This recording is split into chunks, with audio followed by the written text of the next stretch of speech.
Hi friends, welcome to akshaya.com. இனி ஆப்பத்திற்கு தனியாலாம் மாவு அரைச்சி ஊற வைக்க தேவையில்லைங்க. வீட்டில் இருக்க இட்லி மாவு வச்சு பஞ்சு போன்ற சாஃப்டான ஆப்பம் ரெசிபி ரொம்ப ரொம்ப சுலபமாக மார்னிங் பிரேக்ஃபாஸ்ட்டாகவும் நைட்டு டின்னருக்கும் ஈஸியாக செஞ்சு தரலாம். வாங்க, இன்றைக்கி இட்லி மாவு வச்சு பஞ்சு போன்ற சாஃப்டான ஆப்பம் நல்லா நடுவில் பஞ்சு மாதிரியும் ஓரங்கள் நல்லா கிறிஸ்பியாகவும் எப்படி செய்யறதுன்னு தான் பார்க்க போகிறோம். இப்போ அதுக்கு வெள்ளை அவல் எடுத்துருக்கேங்க. இதில் ஒரு 4 ஸ்பூன் அளவு அவலை நல்லா 2 முறை அலசிட்டு ஒரு 5 நிமிஷம் தண்ணியில் ஊற வச்சுருக்கேன். ஒரு 5 நிமிஷம் ஊறினாலே அவல் நல்லா பஞ்சு போல் சாஃப்டாக ஊறியிருக்கு பாருங்கள்.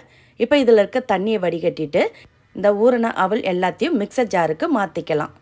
தண்ணியை வடிகட்டிட்டு மிக்சர் ஜாருக்கு மாற்றிக்கலாம். இது மாதிரி அவல் எல்லாத்தையும் மாற்றிட்டு இப்போ இது கூட துருவின தேங்காய் ஒரு அரை கப் அளவு சேர்த்துக்கலாம். தேங்காய் சேர்க்கறதுனால நல்ல சுவையாக இருக்கும். ஒரு அரை கப் அளவு தேங்காய் சேர்த்துட்டு கூடவே ஒரு 1/4 கப் அளவு தண்ணி சேர்த்து நல்ல மைய அரைச்சி எடுத்துகிட்டு வந்துடலாம்.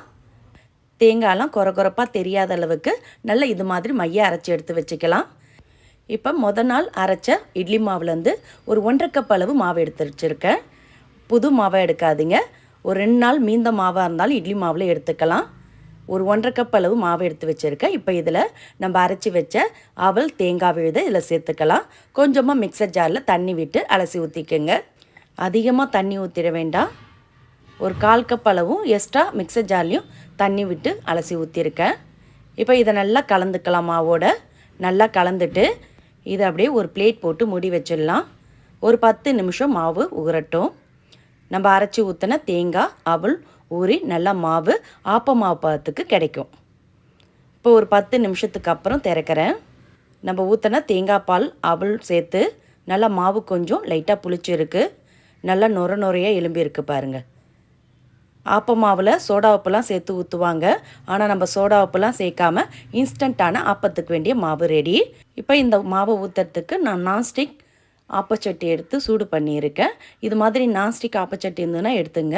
அப்படி இல்லாட்டி இரும்பு கடாயில் கூட நீங்கள் ஊற்றலாம். இப்போ 2 கரண்டி அளவு மாவு ஊற்றிட்டு இது மாதிரி முன்ன பின்ன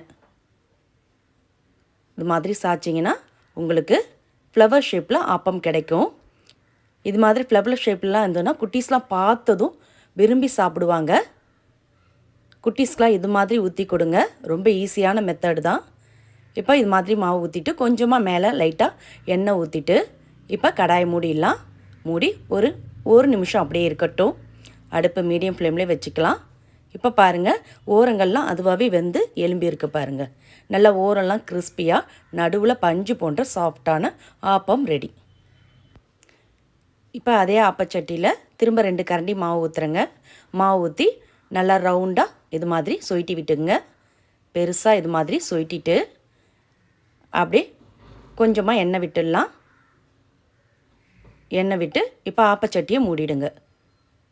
மூடி மீடியம் ஃப்ளேம்லேயே ஒரு நிமிஷம் அப்படியே இருக்கட்டும். இப்போ 1 நிமிஷம் ஆன பிறகு திறந்துடலாம். பாருங்கள், நல்ல ஓரங்கள்லாம் கிறிஸ்பியாக நடுவில் பஞ்சு போன்ற சாஃப்டான ஆப்பம் ஈஸியாக ஊற்றி எடுத்துட்டோம். இதை தேங்காய் பாலோடு சர்வ் பண்ணிங்கன்னா நல்லா சூப்பராக இருக்குங்க.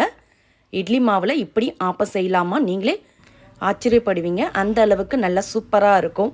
பஞ்சு போன்ற இந்த சாஃப்டான ஆப்பம் ரெசிபி உங்களுக்கு பிடிச்சிருந்தா வீடியோக்கு ஒரு லைக் கொடுங்க. ஃப்ரெண்ட்ஸ் அண்ட் ரிலேட்டிவோட இந்த வீடியோவை நிறைய ஷேர் பண்ணுங்கள். மறக்காமல் நம்ம சேனலையும் சப்ஸ்கிரைப் பண்ணிவிடுங்க. நன்றி, வணக்கம்.